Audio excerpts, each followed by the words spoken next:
สวัสดีท่านผู้ชมที่ฮักแพงนำท่านผู้ชมมาติดตามข่าวกีฬา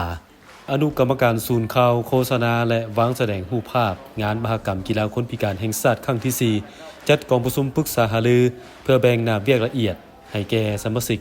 โดยเฉพาะเกียมรับไส้ในพิธีเปิดงานทางการกองประชุมจัดขึ้นวันที่12ธันวาคมนี้ที่สโมสรใหญ่มหาวิทยาลัยแห่งชาติภายใต้การเป็นประธานของทานเสด็จดาศรีอัมพรห้องหัวหน้าคณะโฆษณาอบรมนครหลวงเวียงจันทน์ทั้งเป็นห้องหัวหน้ากรรมการพิธีเปิดปิดและโฆษณาประชาสัมพันธ์คณะชี้นำอนุกรรมการศูนย์ข่าวโฆษณาและวางแสดงรูปภาพมีทานสุขสาวคอนศรีประเสริฐผู้อำนวยการศูนย์โฆษณาข่าวสารการศึกษาและกีฬากระทรวงศึกษาธิการและกีฬา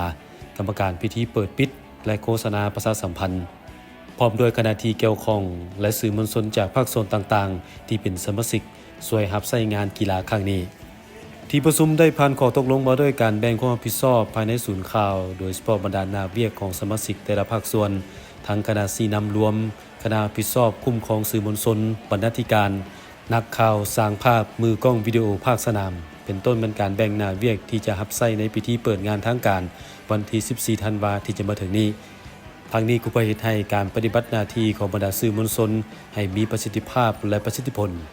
รับประกันได้ทั้งข้อมูลรูปภาพวิดีโอที่มีคุณภาพสูงช่วยกันเผยแพร่ข้อมูลข่าวสารงานกีฬาแห่งชาติครั้งนี้อย่างกว้างขวางให้ได้รับผลสำเร็จตามคาดหมายงานมหกรรมกีฬาคนพิการแห่งชาติครั้งที่4ที่นครหลวงเวียงจันทน์เป็นเจ้าภาพจะเปิดฉากทางการวันที่14ธันวาคม2025นี้และจะดำเนินการแข่งขันจนไปฮอดวันที่19ธันวาคมจึงจะสำเร็จ